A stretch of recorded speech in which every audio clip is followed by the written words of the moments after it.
ביאת משיחנו ינהיג קהילתנו כולם יוצאים לקראתו לעזיז רבי דוד ביתו אשרי כל משפחת ביתו כל אחד הוא איתו מקובלת תפילתו לפני אלוקים אשרי משפחת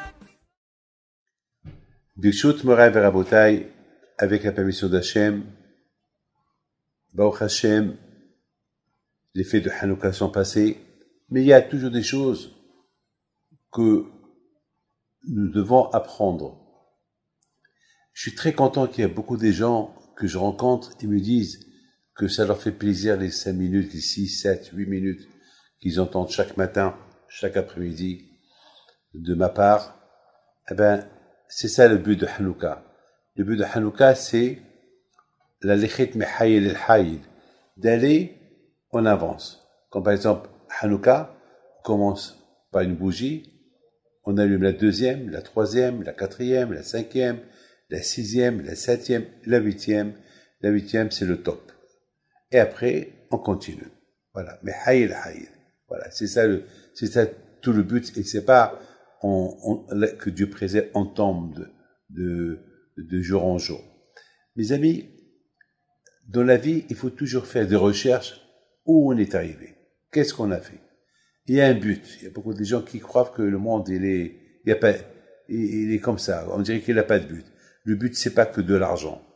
Il faut être conscient que après 120 ans, il y a une fin.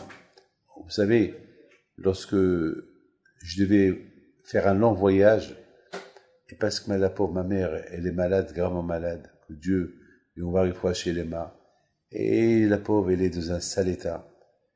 Et il faut être réaliste, que ça m'a donné à réfléchir.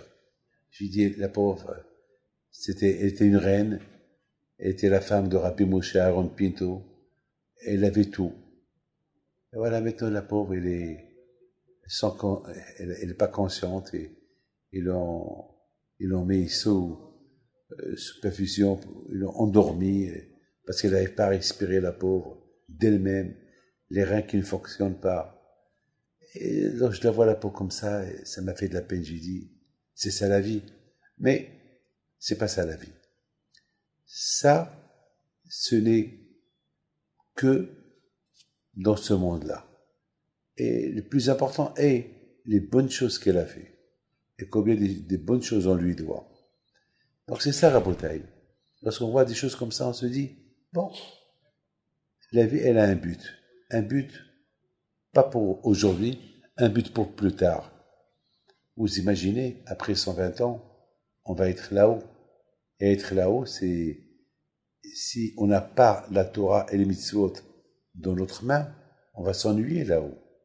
Parce que là où il n'y a pas de manger, il n'y a pas de sortie, il n'y a pas d'Elat, il n'y a pas de Côte d'Azur, il n'y a pas de New York, il n'y a pas des sorties, il n'y a pas de vacances. Là-bas, il n'y a pas d'enfants, il n'y a pas d'argent, il y a que quoi? Eh ben, pour ceux qui croient qu'il y a la vie après la mort, eh ben, là-haut, c'est, tu es avec les tzadikim. Voilà. Tu passes ton temps éternel, nuit et jour, parce que là-bas, il n'y a pas de sommeil, il n'y a pas de chambre à coucher où tu peux faire ta sieste. Là-bas, tu es réveillé 24 heures sur 24. Et le temps là-bas, là-haut, il n'y a pas de temps, il n'y a pas de jour, il n'y a pas de nuit, il n'y a pas d'heure, il n'y a pas de jour, il n'y a pas de mois, il n'y a rien. Il y a que, c'est Gan Eden, c'est toujours la fête, c'est toujours Shabbat, c'est toujours le plaisir. Mais le plaisir de quoi? Ben, c'est le plaisir d'être avec le bon Dieu, c'est le plaisir de la Torah.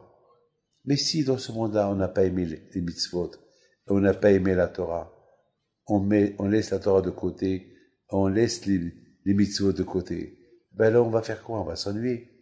On dit, tu cherches, tu trouves. Et si tu n'as pas trouvé, c'est que tu n'as pas cherché. Et passe ta matzata ta amin. Tu cherches et tu trouves. Vous savez, beaucoup des fois, malheureusement, on cherche une paire de clés et elle est dans notre main. Elle est dans notre main et on la cherche. Et elle est dans notre main et on la cherche. Donc, Et beaucoup de gens, ils n'ont pas de but, ils ne veulent pas chercher. Ils ne veulent pas savoir. Comme quelqu'un que tout le temps, lorsque je commence à parler à un cours de Torah, il sort. Une fois, je l'ai appelé, je dis, pourquoi tu sors tout le temps lorsque je fais le cours de Torah? Il me dit, ben justement, j'ai pas envie de t'écouter parce que si je t'écoute, tu vas m'ouvrir les yeux et je vais être obligé de me priver de toutes les bonnes choses que je fais. Je dis, quelles bonnes choses? Ben, les sorties, le bar, voilà, j'ai pas envie d'écouter vos cours. Et un jour, il a fait un grave accident. Et je suis parti le voir à l'hôpital. Il m'a dit, Rabbi David, j'ai vu la mort et j'ai vu le miracle. Et aujourd'hui, je crois qu'il y a un Dieu. J'ai dit, pourquoi avant tu ne croyais pas? Il dit, oui, avant, bien sûr, je croyais, et j'ai toujours cru. Mais je ne voulais pas ouvrir mes yeux. Je voulais faire du semblant qu'il n'y a rien, comme ça je peux faire ce que je veux. Là, je te donne la parole d'honneur, je vais complètement changer. Un an plus tard, je l'ai revu sans qu'il passe, sans rien du tout. J'ai dit, mais j'ai cru que tu allais changer. C'est ce que tu m'as dit. Il m'a pas répondu. Finalement, Rabotai, la raison pour laquelle il m'a pas répondu, c'est parce qu'il n'a pas cherché. Tu cherches, tu trouves. Parce que pour trouver, c'est dans le respect de la Torah et des mitzvot. Mais s'il n'y a pas le respect de la Torah et des mitzvot, il n'y a rien de changé. Donc, mes amis, cette semaine, on va parler un peu de ça. Et il ne faut pas vous ennuyer de ce que je vais vous dire pendant ces jours-là à venir. C'est des choses qu'il faut savoir. C'est des choses qu'il faut connaître. Je vous bénis à vous tous, que le bon Dieu vous protège. Et vous à vous tous. Et je répète et je termine, le but de Hanouka, c'est de progresser. Et que l'année prochaine, si Dieu veut, on va faire un bilan. Est-ce qu'on a progressé? Et c'est ça Hanouka. Hanouka, c'est un renouvellement de Hinour, d'éducation. Que le bon Dieu vous protège. Amen.